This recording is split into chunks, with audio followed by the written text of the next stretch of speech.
Now, the US Senate is facing the task of passing a $160 billion war funding bill.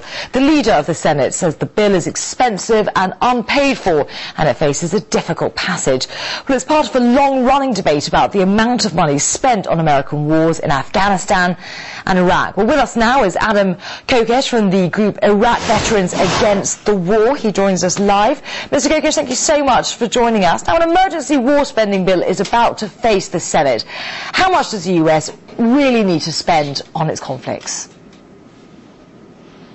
Well, we only need to spend as much as it takes to responsibly bring our troops home. Unfortunately, that term responsible has been distorted so grossly by this Obama administration from when he was first a candidate trying to portray himself as a peace candidate, wanting to end the wars. Then it was 12 months, then it was 16 months, then it was 16 months with 50,000 troops on permanent bases, 14 of them with an increased reliance on private contractors, and the only real change we've seen from the mission is the Iraq time pushed back another 3 months, this time to coincide exactly with his first midterm elections, actually keeping us in Iraq indefinitely and with his phased withdrawal with more troops longer than what we would have had with what Bush was negotiating when he left office.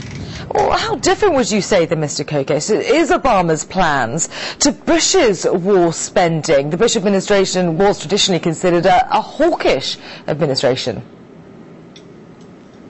Well, the spending procedure is largely the same. I've been on Capitol Hill the last couple of days watching this vote and the drama unfold because this one did just narrowly pass because they, they added in $5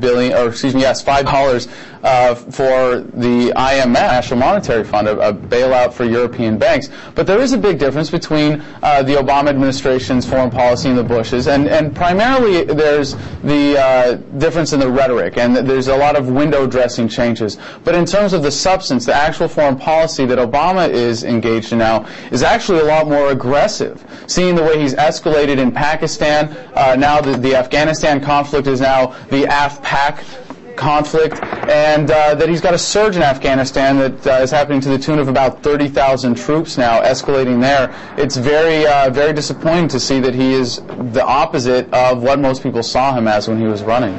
So you're saying that US foreign policy is actually becoming more aggressive, but in your opinion, to what degree is the US directing its energies in fighting genuine threats, as opposed to simply keeping its army and defense industry busy?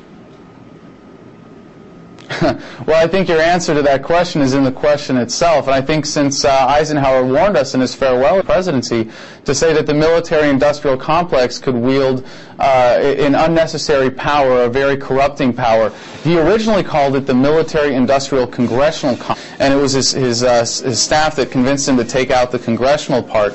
But it's not hard to see the kind of complicity of our Congress in this process, especially with the war funding that just passed, and the kind of just undue influence that the military-industrial complex has over our political system.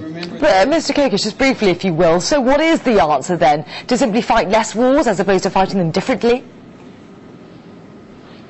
I think it's a return to American principles. This country was founded on liberty. The only thing that is sacred about this country is the fact that at our founding, some brave men and women put their lives on the line, pledged their lives, their fortunes, and their sacred honors, not to a country or a constitution or a declaration, but to the principles of liberty behind it. And our founders knew that in the spirit of liberty, the only foreign policy that would stand the test of that, of those values would be one of non-interventionism, of free trade and commerce and friendship with all nations, and entangling alliances would step up and demand it. Okay, Mr. Kokesh from Washington, D.C., thank you very much for